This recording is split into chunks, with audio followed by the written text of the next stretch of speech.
In the unforgiving wilderness of Arizona's high desert, where winter temperatures plummet to bone-chilling depths and predators roam in deadly packs, most people would never venture alone. But Maria Yazzie is not most people.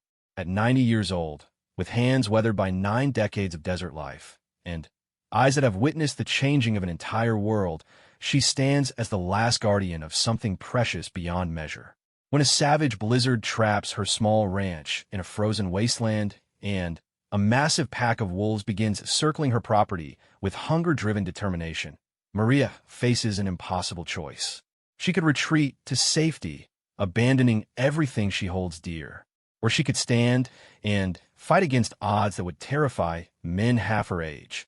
What happens next will shake you to your core and redefine everything you thought you knew about courage, determination, and the unbreakable spirit of those who refuse to surrender. This is not just a story of survival.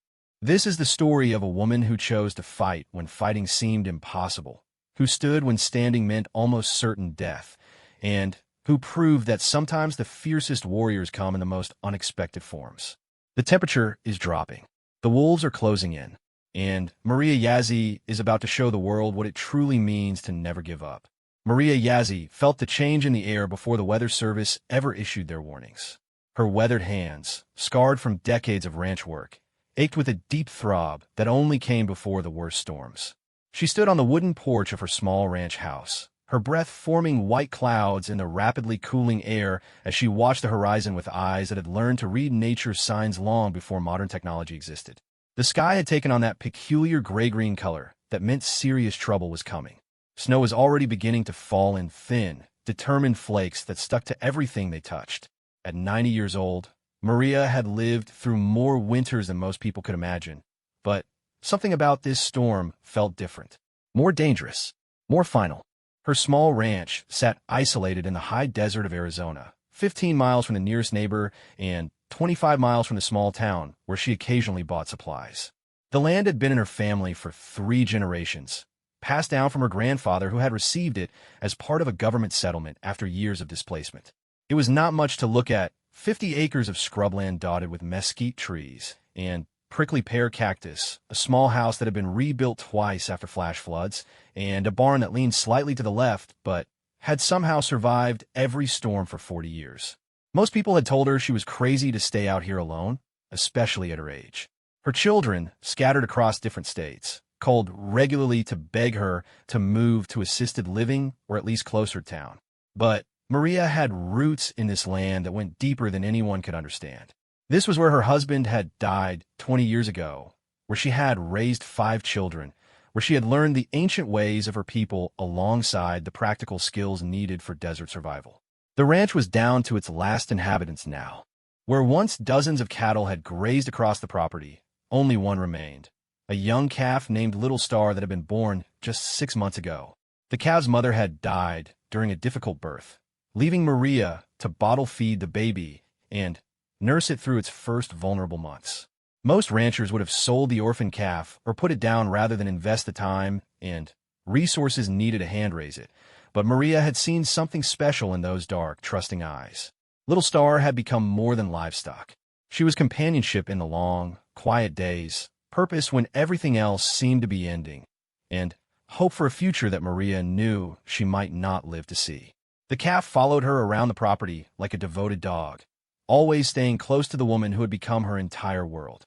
In return, Maria had found a reason to get up each morning and tend to the daily tasks that kept them both alive. As the snow began to fall more heavily, Maria made her way to the barn to check on Little Star and secure everything she could before the storm hit in earnest. The wind was picking up, creating an eerie howling sound as it whipped around the corners of the buildings.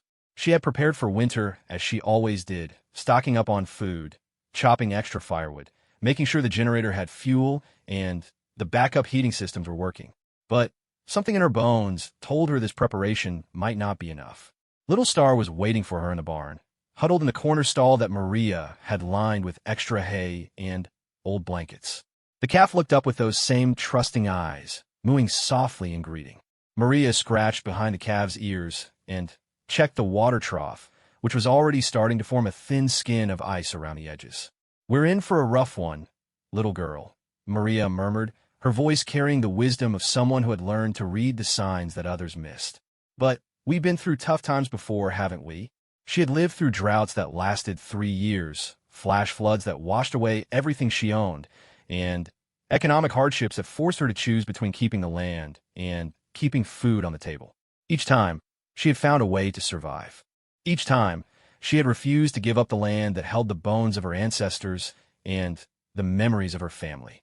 But as she stood in the barn listening to the wind grow stronger and watching the snow pile up against the windows, Maria felt something she rarely allowed herself to acknowledge: fear.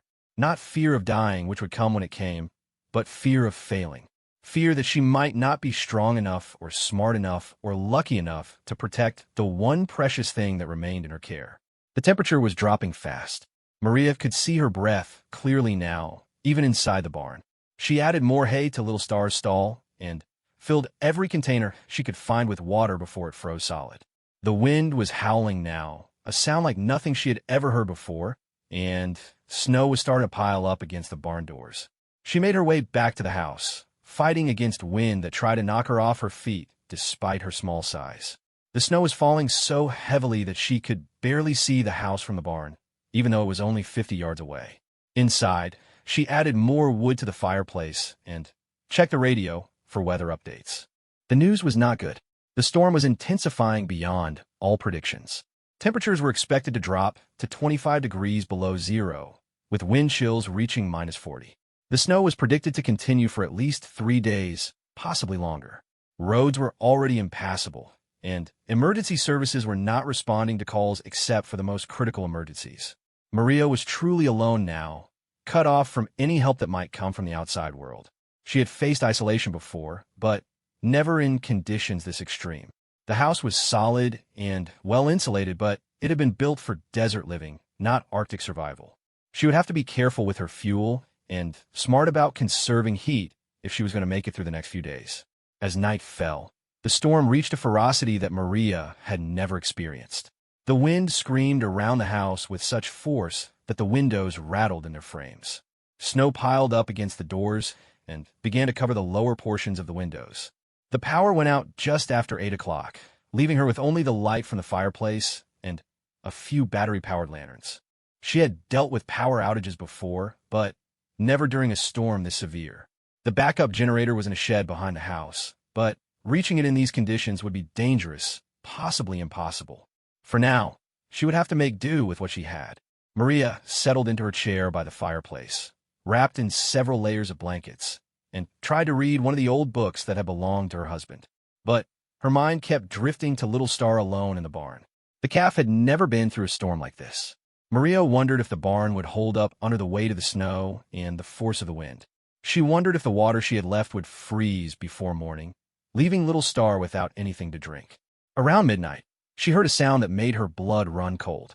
It was not the wind or the creaking of the house under the storm's assault. It was something else entirely, a sound that spoke of danger and death in the darkness. It was the sound of howling, but not from domestic dogs. These were wild voices, primitive and hungry, calling to each other across the frozen landscape. Wolves. Maria had heard stories about wolves returning to this part of Arizona, but she had never seen any evidence of them on her property. Now, in the middle of the worst storm she had ever experienced, they had come, and they were close, much closer than any wild animal should be to human habitation. She moved to the window and peered out into the swirling snow, but visibility was nearly zero. All she could see were shapes moving in the darkness, shadows that could have been anything or nothing. But the howling continued, and it seemed to be coming from multiple directions now. Not just one or two wolves, but many. Maria's mind raced through the implications. Wolves were smart, opportunistic predators. They would be hungry after being trapped by the storm, desperate for any source of food they could find. Her property, isolated and defensible, would look like an opportunity to them. And the most vulnerable target would be the young calf in the barn. She thought about Little Star, alone and frightened in the storm, and felt a protective fury rise in her chest. This calf represented everything that remained of the life she had built here. She was not going to let a pack of wolves destroy the last connection she had to the purpose and meaning that had sustained her for so many years. The howling grew louder and seemed to be getting closer. Maria moved through the dark house, gathering everything she might need for what was beginning to feel like a siege. She found her late husband's hunting rifle in the bedroom closet, along with a box of ammunition that she hoped was still good after all these years. She had not fired a gun in more than a decade, but muscle memory was a powerful thing, and some skills never truly disappeared. She also gathered emergency supplies, water, food that would not spoil, extra blankets, a first aid kit, and a powerful flashlight with extra batteries. If she was going to survive the next few days, she would need to be prepared for anything. The storm showed no signs of letting up. If anything, it seemed to be getting worse. The wind was now a constant roar that made it impossible to hear anything else clearly. Snow was piling up against the house at an alarming rate. Maria realized that by morning, she might be completely snowed in. But the wolves were still out there, and they were definitely moving closer to the barn. She could hear them more clearly now, their calls more frequent and more urgent. They had found something that interested them, and Maria was certain she knew what that something was. She checked the rifle one more time, making sure it was loaded and ready. She had never killed anything larger than a rattlesnake, and the thought of taking a life, even to protect another life, filled her with reluctance. But she also knew that sometimes survival required hard choices. Sometimes protecting what you loved meant being willing to fight for it, no matter the cost. The night stretched ahead of her, long and full of unknown dangers. Outside, the storm raged with unprecedented fury, and somewhere in that frozen darkness, a pack of hungry wolves was moving closer to the barn where Little Star waited in trust and innocence. Maria Yazzie settled back into her chair by the fireplace, the rifle across her lap, and her ears tuned to every sound that might penetrate the howling wind. She was 90 years old, alone, and facing odds that would challenge someone half her age. But she was also a woman who had never learned how to surrender, who had been shaped by a lifetime of facing impossible situations and finding a way through them. The real battle had not yet begun, but Maria was ready for whatever came next. Dawn came gray and muted, filtered through layers of swirling snow that showed no sign of stopping. Maria had not slept more than an hour at a time throughout the night, startled awake repeatedly by sounds that might have been wind or might have been something far more dangerous. Each time she dozed, she dreamed of yellow eyes watching her from the darkness, and each time she woke, the howling seemed closer than before. The temperature inside the house had dropped significantly during the night.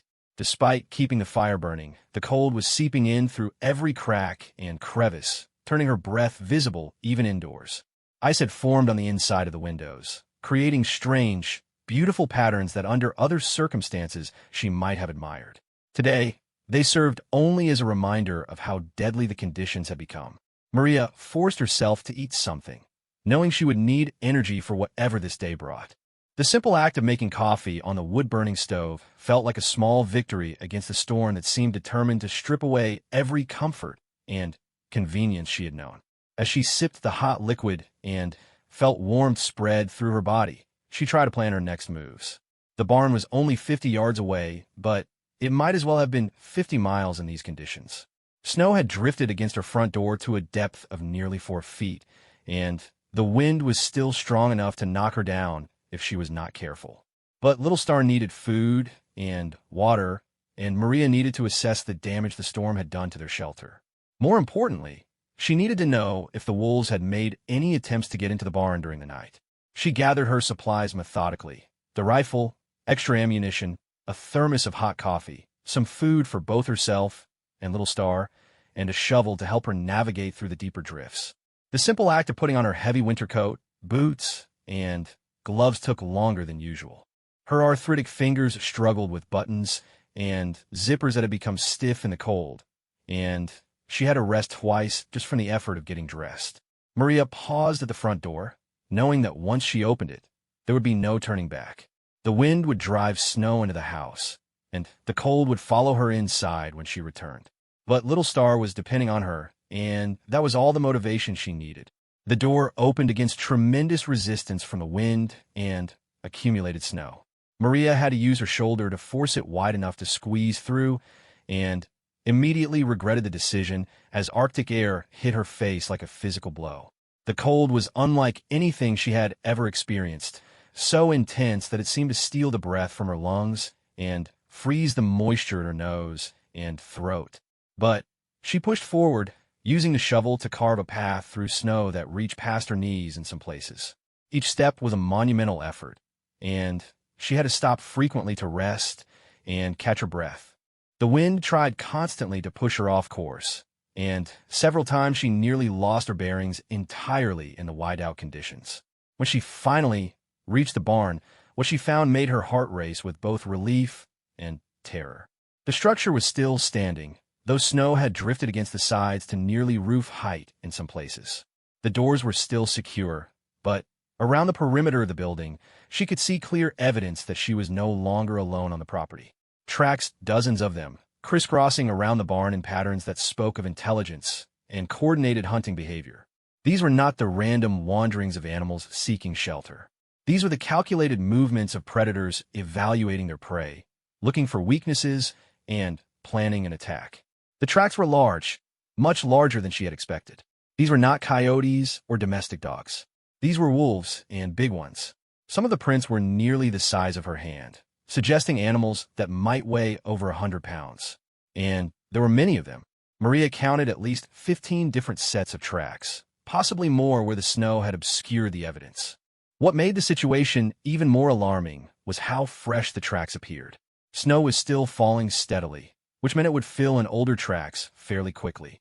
The fact that these impressions were still clearly visible meant the wolves had been here recently. Very recently. Maria forced herself to examine the barn more carefully, looking for any signs that the wolves had attempted to gain entry. The main doors were solid and well secured, but there were other potential vulnerabilities: windows, ventilation gaps, areas where the walls might have weakened over the years. She found several places where the wolves had clearly investigated, pawing at openings and testing the strength of barriers, but so far the barn's defenses had held. Inside, Little Star was alive, but clearly stressed. The calf had huddled in the far corner of her stall, as far from the walls as possible, and her eyes were wide with fear. She had somehow sensed the presence of predators outside, and her natural instincts were screaming warnings that she could not fully understand. Maria's heart broke a little as she approached the frightened animal. Little Star had never known fear like this. She had been born into safety and raised with gentle care, protected from the harsh realities that existed beyond the boundaries of the ranch. Now, through no fault of her own, she had become the target of creatures whose only interest in her was as a source of food. "Easy, little girl," Maria whispered, reaching out to stroke the calf's neck. "I know you're scared. I'm scared too. But we're going to get through this together." Little Star's water had partially frozen overnight, leaving only a small amount of liquid around the edges of the trough. Maria used a metal tool to break up the ice and added fresh water from the thermos she had brought. The calf drank gratefully, and Maria realized just how close they had come to a serious crisis. If the water had frozen completely, Little Star could have died from dehydration before Maria was able to reach her. She also checked the food supply and found that the calf had barely touched the hay she had left the previous evening. Stress and fear were affecting Little Star's appetite, which would make her weaker and more vulnerable to the cold. Maria spread fresh hay in the stall and added some grain that she hoped might be more appealing, but she could tell that the calf's condition was deteriorating. As she worked, Maria became aware of a new sound penetrating the howling wind, a sound that made her blood freeze in her veins. It was scratching, deliberate, and persistent, coming from somewhere along the outer wall of the barn. Something was trying to claw its way in. She grabbed the rifle and moved carefully toward the source of the sound, trying to stay quiet despite her heavy boots on the wooden floor. The scratching continued, accompanied now by what sounded like sniffing and soft whining.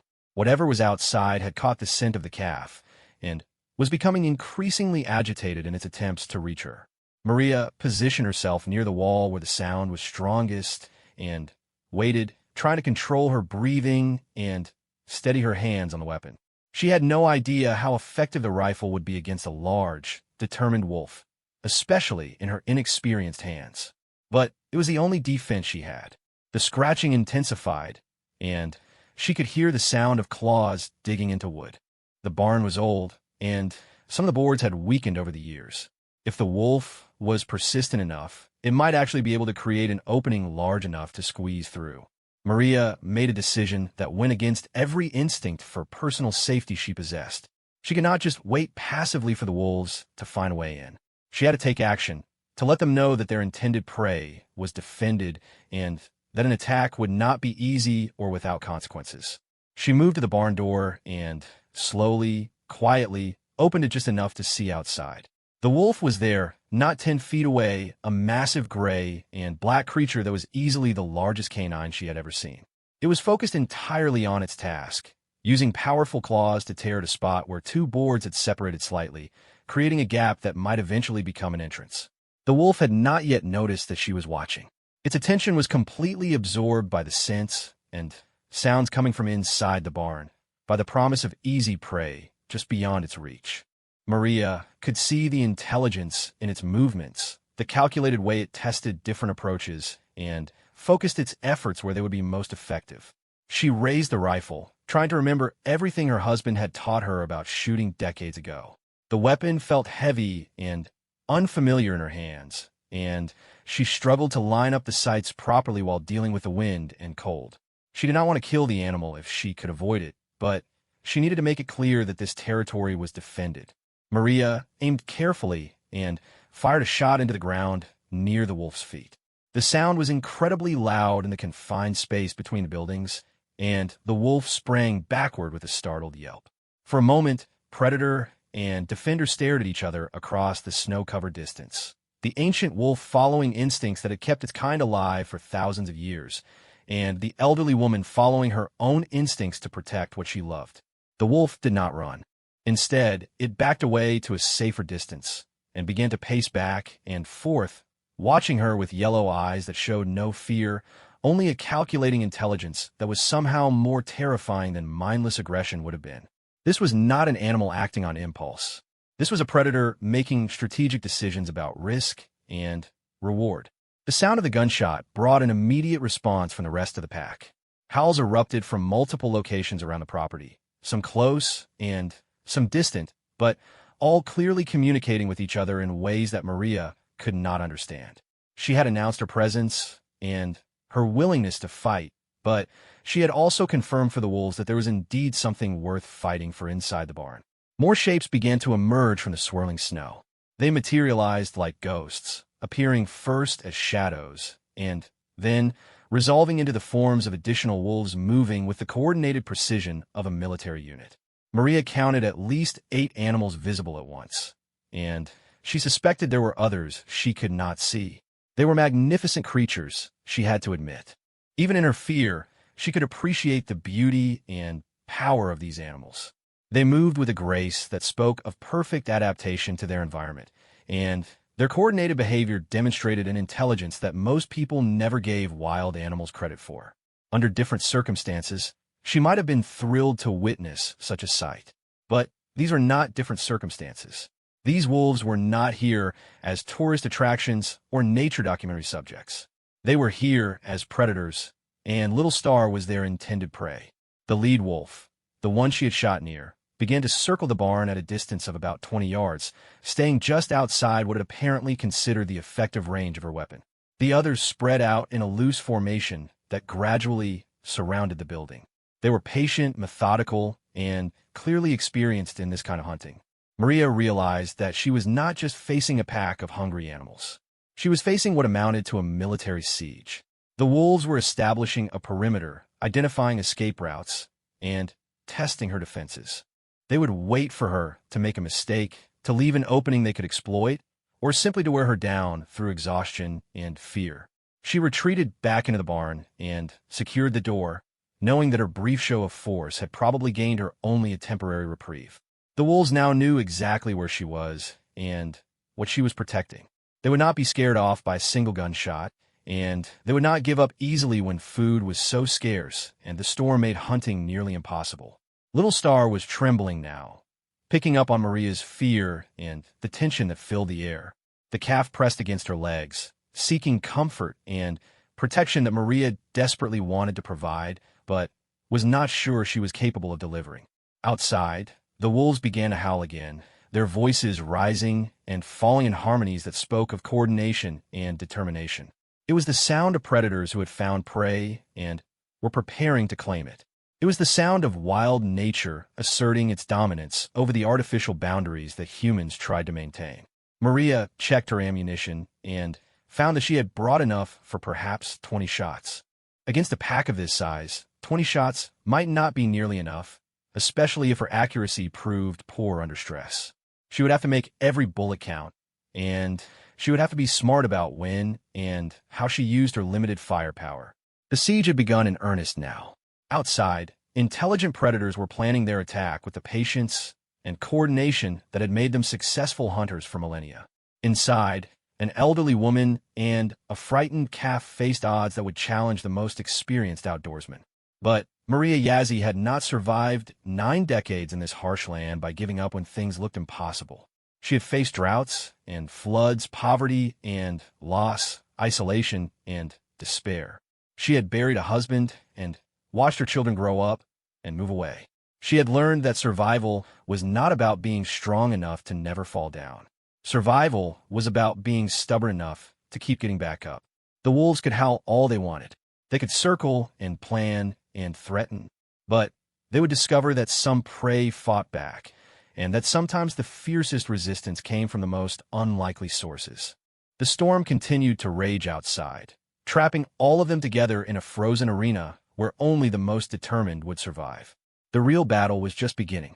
The second day of the storm brought no relief, only an escalation of the deadly game being played out in the frozen wilderness. Maria had spent the night in the barn, unwilling to leave Little Star alone with the pack of wolves maintaining their patient vigil outside. She had dozed fitfully in a corner of the stall, the rifle always within reach, startling awake at every sound that might indicate the predators were making their move. By morning, the situation had become far more dangerous than Maria had initially realized. The wolves had not simply maintained their positions through the night. They had been busy. As she peered through the small windows of the barn, she could see that they had been systematically testing every potential weakness in the building's defenses.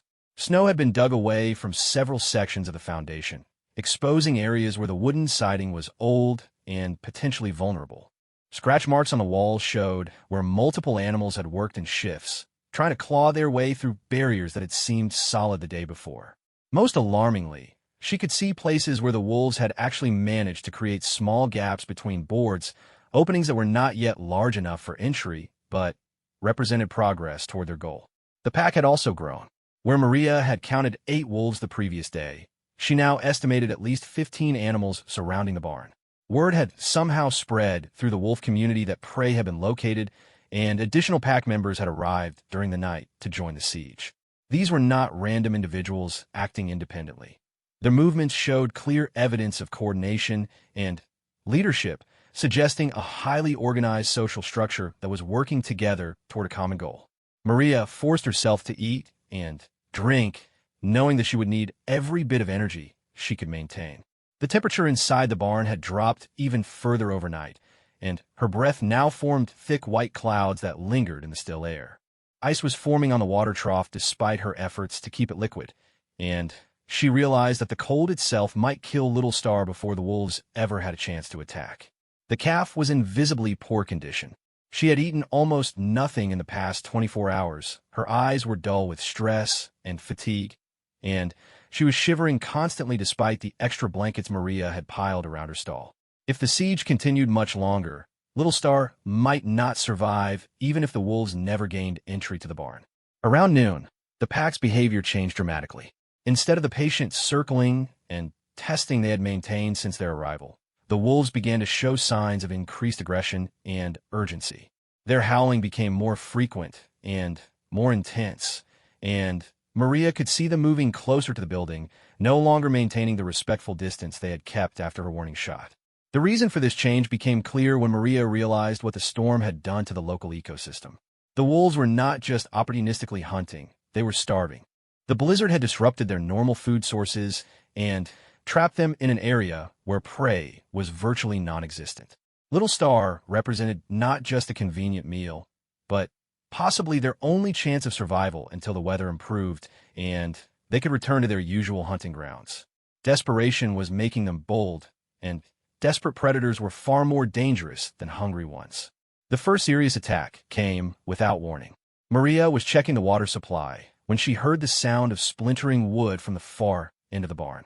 Two wolves were working together, one digging furiously at the base of the wall, while another used its weight and claws to widen a gap that had been barely visible the day before. They had found a section where the foundation had settled unevenly over the years, creating a weakness that patient effort could exploit.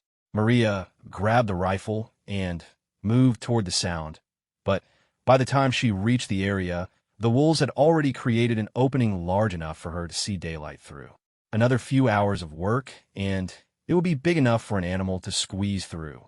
She fired a shot through the gap, aiming low to avoid hitting either wolf, but hoping to scare them away from their excavation work.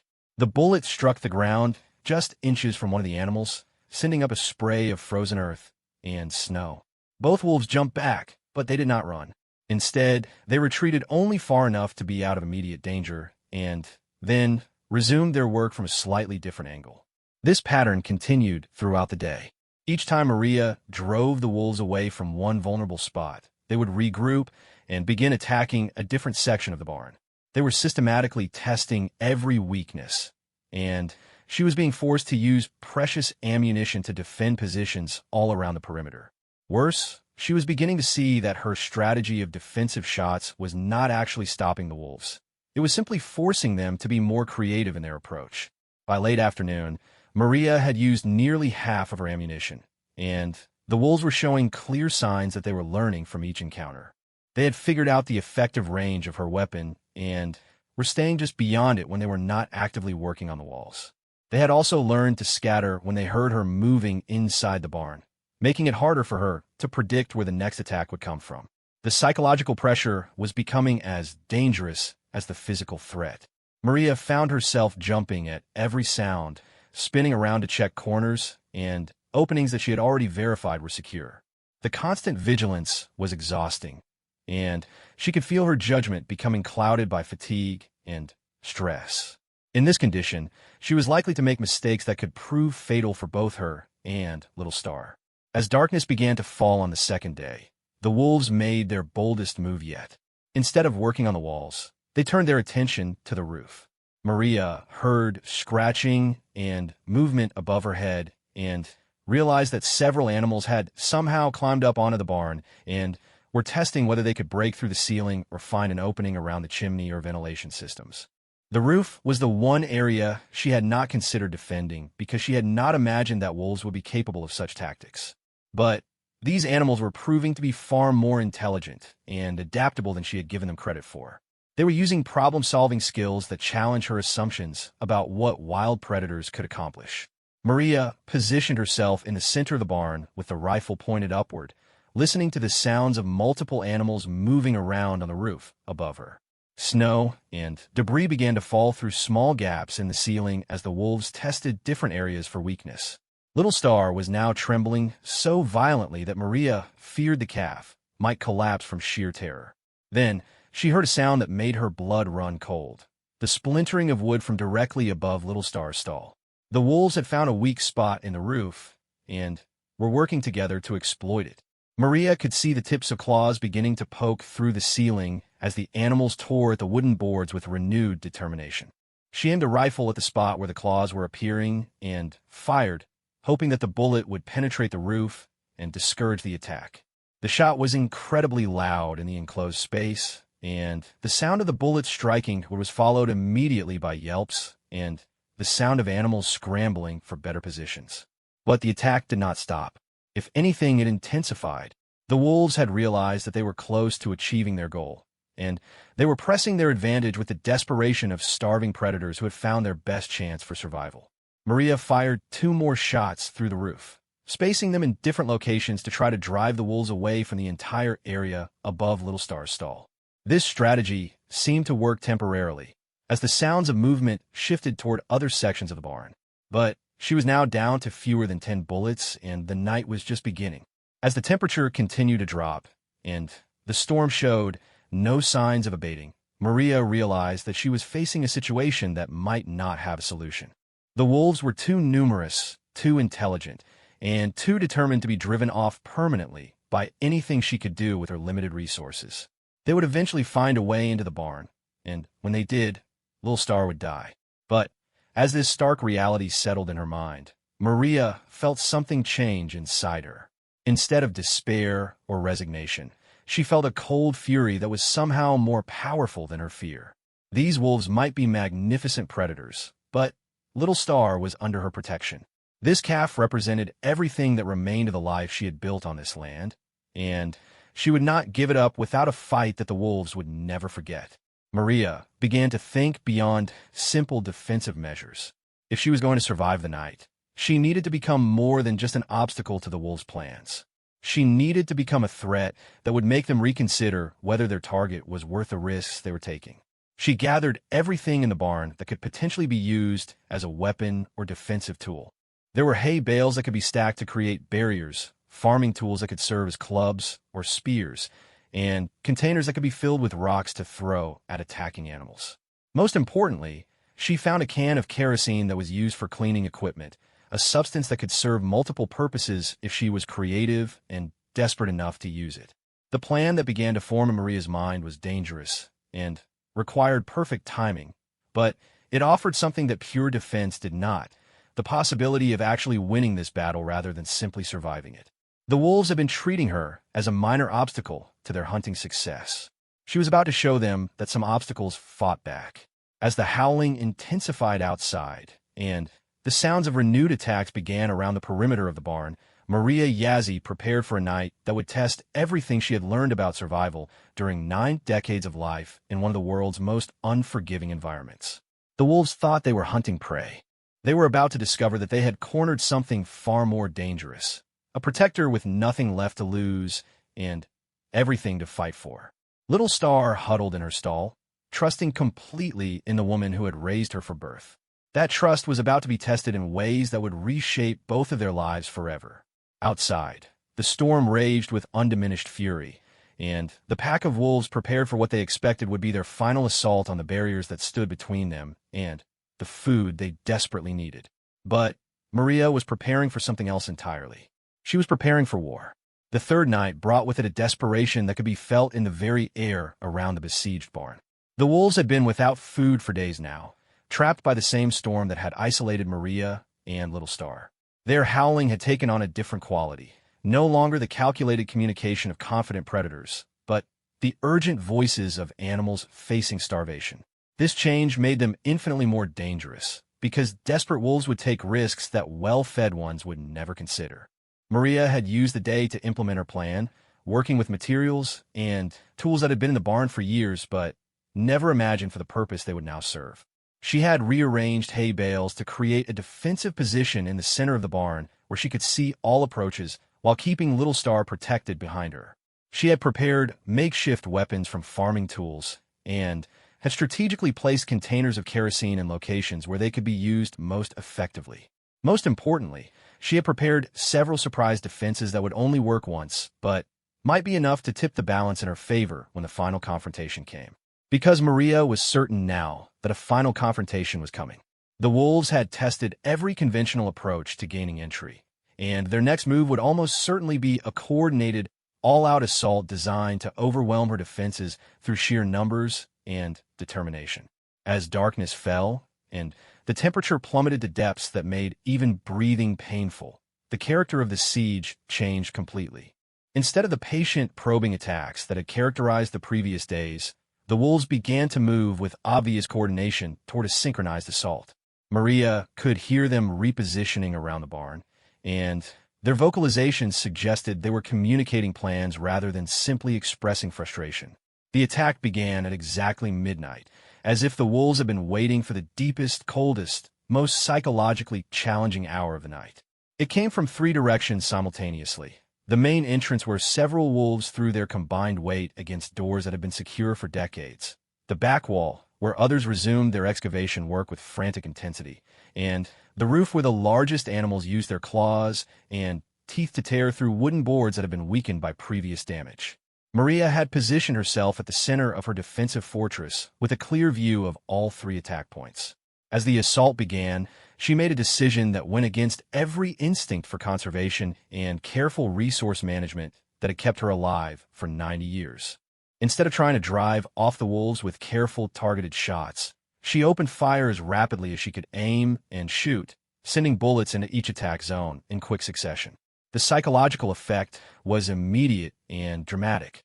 The concentrated gunfire created an impression of multiple defenders rather than a single elderly woman, and the wolves pulled back from their assault positions to reassess the situation.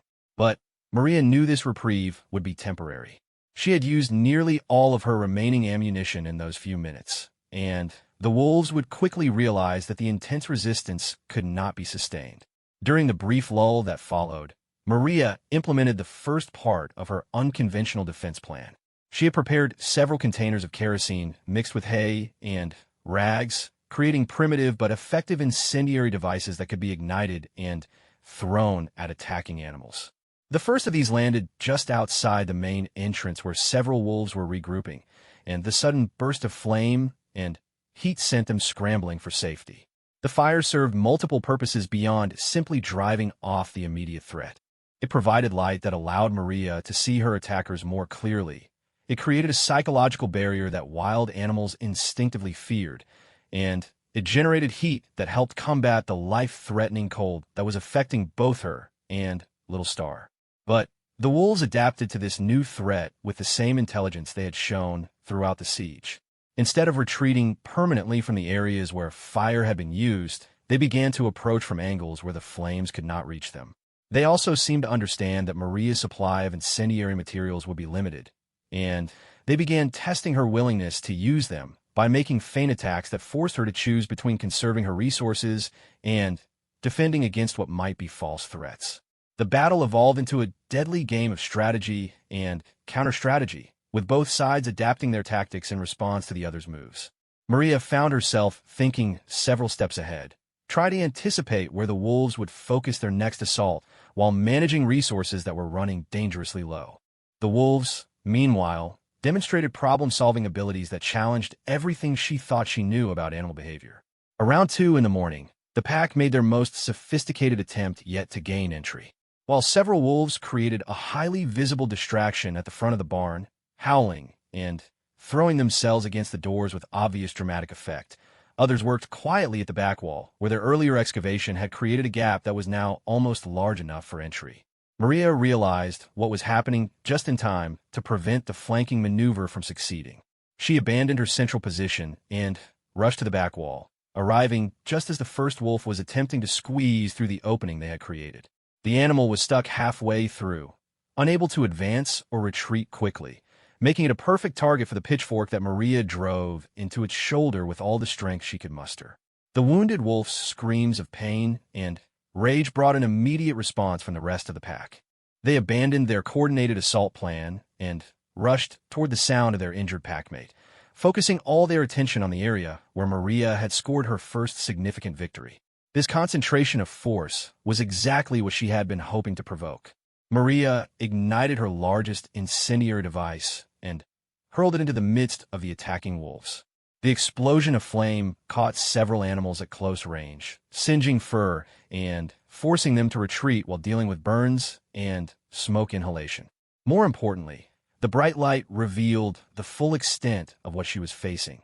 Not 15 wolves as she had estimated, but more than 20 animals, some of them enormous specimens that would have been challenging for a team of experienced hunters to handle.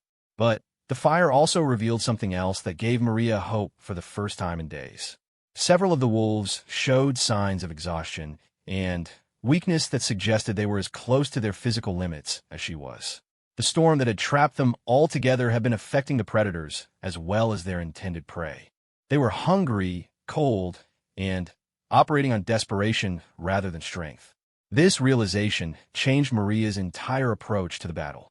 Instead of trying to outlast the wolves or drive them away permanently, she began to focus on making the cost of their continued assault too high to justify. Every time they attacked, she made sure they paid a price in injury or energy expenditure that brought them closer to the point where they would decide to seek easier prey elsewhere. The strategy worked, but it required Maria to take risks that a younger person might have found impossible to sustain.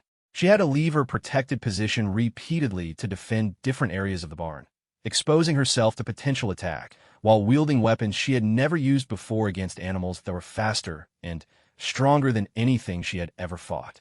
During one particularly intense exchange, a wolf managed to get past her defenses and corner Little Star in her stall. Maria arrived to find the predator crouched just feet away from the terrified calf, preparing to spring. Without thinking about the consequences or the odds against success, Maria threw herself between the wolf and Little Star, using a hay fork to hold the animal at bay while screaming at the top of her lungs to try to intimidate it into backing down. For a moment that seemed to last forever, woman and wolf stared at each other across a distance of less than 3 feet. Maria could see her own reflection in the predator's yellow eyes and could smell the wild scent of an animal that had never known human contact or human mercy. The wolf could easily have killed her in those seconds, and they both knew it. But something in Maria's absolute refusal to yield, in her willingness to die protecting what she loved, seemed to give the wolf pause. It was not fear that made the animal back away. Wolves knew no fear of humans. It was something else, a recognition, perhaps, of the kind of determination that transcended species and spoke to the fundamental drives that kept all living things fighting for survival against impossible odds. The wolf withdrew from the stall, but it did not leave the barn. Instead, it took up a position near the entrance and seemed to communicate something to the other pack members through a series of low vocalizations that Maria could not interpret. The nature of the siege changed again, becoming less frantic and more watchful, as if the wolves were reassessing their approach based on new information about their opponent. As dawn approached on the 4th day, both sides had reached a kind of exhausted stalemate. The wolves had not gained entry to the barn, but they had not retreated either. Maria had successfully defended her position, but at enormous cost to her physical and mental reserves. She was operating on virtually no sleep. Her body was pushed beyond its normal limits by the cold and stress, and her resources were almost completely exhausted. Little Star had survived the night, but her condition was deteriorating rapidly. The calf had not eaten properly in days, and the constant terror was taking a toll that might prove fatal even if the wolves never managed to reach her. Maria realized that even winning this battle might not be enough to save the animal she was fighting so hard to protect. But as the first gray light of dawn filtered through the windows of the barn, Maria noticed something that gave her the first real hope she had felt since the siege began. The storm was finally showing signs of weakening. The wind was not as strong as it had been, and the snow was falling less heavily. If the weather continued to improve, help might eventually be able to reach them, or the wolves might decide to seek prey in areas that were easier to access. The question was whether any of them would survive long enough to see that improvement make a difference. The wolves were still there, still hungry, and still determined to claim their prize. And Maria Yazzie, at 90 years old and pushed far beyond what should have been humanly possible, was still standing between them and the innocent life that had become the center of her universe. The final phase of this deadly confrontation was about to begin. The 4th day dawned with a silence that was more ominous than any sound Maria had heard during the entire siege. The howling had stopped. The scratching and movement around the barn had ceased. Even the wind had died down to barely a whisper. After days of constant noise and activity, the sudden quiet felt like the calm before a storm that would make everything that had come before seem like mere preparation. Maria moved carefully to the windows to assess the situation, her body protesting every movement after days of stress and minimal rest. What she saw outside made her heart race with a mixture of hope and terror. The wolves were still there, but their behavior had changed completely. Instead of the frantic, opportunistic hunting that had characterized their previous attacks, they were now arranged in a perfect circle around the barn, sitting motionlessly in the snow, like patient sentinels waiting for an inevitable conclusion. This was not the behavior of animals giving up. This was the behavior of predators who had moved to their final strategy, the strategy of waiting for their prey to exhaust itself completely and simply surrender. The psychological impact was immediate and devastating. During the active attacks, Maria had been able to focus on immediate tasks: shooting, building defenses, moving supplies, fighting back against specific threats. Now, faced with this eerily patient vigil, she was forced to confront the mathematical reality of her situation. She had virtually no ammunition left. Her makeshift weapons were breaking down from use. Her food was running low. Most critically, Little Star was dying slowly from stress and cold, and there was nothing Maria could do to address the fundamental problems that were killing the calf. The wolves knew all of this. Their change in tactics demonstrated an understanding of human psychology that was both impressive and terrifying. They had decided that time was on their side, and they were willing to wait for Maria to reach the point where continued resistance became impossible. But if the wolves expected their psychological warfare to break Maria's spirit, they had seriously underestimated the woman they were facing. 90 years of life in the desert had taught her that the greatest battles were often won not through dramatic gestures or heroic moments, but through simple, stubborn refusal to accept defeat. She had outlasted droughts by rationing water drop by drop. She had survived economic hardship by finding value in things others discarded. She had endured the loss of her husband by getting up every morning and finding one small task that needed to be done. This siege was just another form of drought, a scarcity of safety instead of water, a shortage of hope instead of money. And Maria had learned long ago that the way to survive scarcity was not to hoard resources desperately, but to use them wisely while looking for opportunities that others might miss. She began to examine her situation with the methodical patience that had served her through previous crises, looking for advantages she might have overlooked in the chaos of active combat. The first thing she noticed was that the storm, while still present, was definitely weakening. Snow was falling more lightly, and visibility was improving hour by hour. If this trend continued, the roads might become passable within another day or two. More importantly, the improving weather would open up other hunting opportunities for the wolves. They were besieging the barn because the storm had eliminated their normal prey sources, but as conditions improved, deer and other animals would become active again. The question was whether Maria could hold out long enough for the wolves to decide that easier prey was available elsewhere. The second observation was that the wolves themselves were showing increasing signs of stress that had been affecting everyone trapped by the storm. Several animals appeared to be limping from injuries sustained during their attacks on the barn. Others were lying down in the snow instead of standing alert, suggesting that they were conserving energy because their reserves were running low. Most significantly, the pack was no longer as coordinated as it had been at the beginning of the siege. Individual animals were making decisions independently rather than following the clear leadership structure that had made their early attacks so effective. This gave Maria an idea that was so dangerous it might qualify as suicidal, but which offered the first real possibility of ending the siege on her terms rather than simply surviving it until circumstances changed. Instead of waiting passively for the wolves to make their next move, she was going to take the initiative and force them to react to her choices. The plan required her to do something that went against every survival instinct she possessed. She was going to leave the barn. Maria spent several hours preparing for what would either be her final victory or her final act. She gathered everything that could serve as a weapon or protective device, including a metal pot that could serve as primitive armor, and a torch made from kerosene-soaked rags that would provide both light and a way to frighten animals that still retained their instinctive fear of fire. More importantly, she prepared Little Star for the possibility that this gamble would fail. She made sure the calf had access to food and water that would last several days, and she arranged hay bales in a configuration that would provide protection even if the wolves did manage to gain entry to the barn. If Maria did not return, Little Star would at least have a chance of surviving until help arrived or the wolves moved on to other hunting grounds. The psychological preparation was harder than the physical arrangements.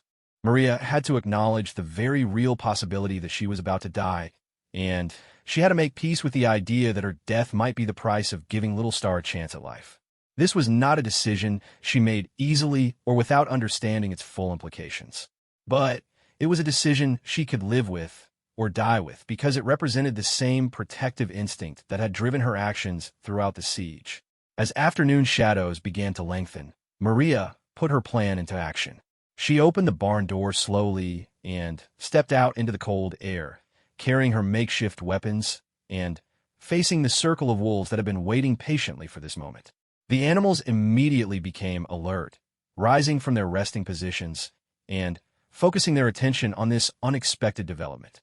Maria began to walk directly toward the largest wolf she could see, the obvious leader of the pack, moving with deliberate slowness to avoid triggering an immediate attack. As she walked, she spoke aloud in her native Apache language, using words and intonations that her grandfather had taught her were meant for addressing the spirits of wild animals. She was not sure she believed in such things, but she was sure that confidence and calmness were her best weapons in this confrontation. The wolves did not attack immediately, seemingly confused by behavior that was completely unlike anything they had experienced from prey animals. Prey was supposed to run or hide or cower in fear. Prey was not supposed to advance directly toward predators while speaking in calm, measured tones and making eye contact without showing submission. Maria continued walking until she was within 10 feet of the pack leader, close enough to see the individual scars and markings that made this animal unique, close enough to smell the wild scent that spoke of forests and mountains and places where humans rarely ventured. She stopped and stood perfectly still, making herself as tall as possible while holding the torch high enough to create a circle of light around her position. For several minutes, predator and protector studied each other across a distance that either could close in seconds. The wolf showed no fear, but it also showed none of the aggressive posturing that would normally precede an attack. It seemed to be evaluating this unprecedented situation, trying to categorize behavior that did not fit any of the patterns its instincts recognized. Maria began to speak again, but this time in English, her voice carrying across the snow with a clarity that surprised her. She told the wolves about Little Star, how the calf had been orphaned at birth, how she had spent months nursing it back to health, how this animal represented the last connection she had to a lifetime of purpose and meaning. She explained that she understood the wolves were hungry and desperate, but that some things were worth fighting for regardless of the odds. The wolves could not understand her words, but they could understand her tone and body language. This was not the communication of prey pleading for mercy. This was the communication of an equal, one predator addressing others, explaining the territorial boundaries that would be defended regardless of cost. As Maria spoke, something remarkable began to happen. Individual wolves started to move away from the barn and toward other areas of the property, not running in retreat, but simply choosing to invest their energy elsewhere. The pack structure that had held them together through the siege was beginning to break down as individuals made their own decisions about risk and reward. The pack leader held its ground, but Maria could see uncertainty in its posture. This was an animal accustomed to reading clear signals about dominance and submission, threat, and opportunity. Maria's behavior fit none of the categories that wolf psychology recognized, creating a situation that could not be resolved through normal predatory instincts. As the sun began to set on the fourth day of the siege, Maria made the gesture that would determine the outcome of everything that had happened. She turned her back on the wolf pack leader and began walking slowly back toward the barn.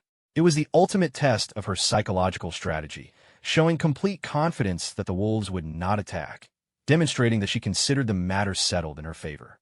The walk back to the barn was the longest 50 yards of Maria's life. Every step could have been her last, and she could hear the wolves moving behind her, their claws clicking on the frozen ground as they tracked her movement. But no attack came. When she reached the barn door and turned around, she saw that most of the pack had dispersed to other areas of the property. Only 3 animals remained near the barn, and even these were maintaining a respectful distance rather than resuming their siege positions. Over the next several hours, the remaining wolves gradually moved away from the barn and toward the edges of the property. They did not disappear completely. Maria could still see them in the distance and occasionally hear their calls, but they were no longer focused on Little Star as their primary target.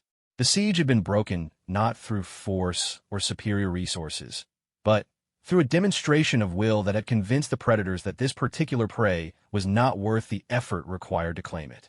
By the morning of the 5th day, the storm had weakened enough for Maria to see blue sky for the first time in nearly a week. The temperature was still below freezing, but the wind had died down and the snow had stopped falling. Most importantly, she could hear the distant sound of vehicles on the road that led to her property, the first sign that the outside world was beginning to function again after the storm. The wolves heard it too, and the sound of human activity seemed to be the final factor that convinced them to abandon their efforts at the barn. Pack animals that had evolved to avoid human contact were not going to maintain a siege in an area where people might arrive at any moment. By noon, the last of the wolves had disappeared into the desert, leaving behind only tracks in the snow and memories of one of the most intense confrontations between human determination and wild desperation that the isolated ranch had ever witnessed. Maria spent the afternoon caring for Little Star, who had survived the ordeal but would need weeks of careful attention to fully recover from the stress and inadequate nutrition she had endured. The calf was weak and frightened, but she was alive, and that was all that mattered to the woman who had risked everything to protect her. When the first rescue vehicles finally reached the ranch that evening, they found Maria Yazzie sitting in her kitchen, drinking coffee and reading one of her husband's old books as if nothing extraordinary had happened. It was only when the emergency workers saw the evidence around the barn, the bullet holes, the makeshift weapons, the signs of the epic battle that had taken place, that they began to understand what this 90-year-old woman had accomplished during the days when the rest of the world had been paralyzed by the storm. The story of Maria's siege would eventually spread far beyond the boundaries of her isolated ranch, inspiring people who face their own impossible battles and proving that sometimes the greatest victories come not from superior strength or resources, but from simple refusal to surrender what matters most. The desert had tested her one final time, and she had passed that test with the same quiet determination that had sustained her through 9 decades of challenges that would have defeated lesser spirits. Little Star grew into a strong, healthy cow who would eventually become the foundation of a new herd that brought life back to the ranch. The wolves returned to their normal hunting patterns and were rarely seen near human habitation again. And Maria Yazzie continued to live on the land that had shaped her, secure in the knowledge that she had faced the worst that nature could offer and emerged victorious through nothing more complicated than absolute refusal to give up. The storm had ended. The siege was over. And the last guardian of a small piece of the American West had proven that some things are indeed worth fighting for, no matter the odds.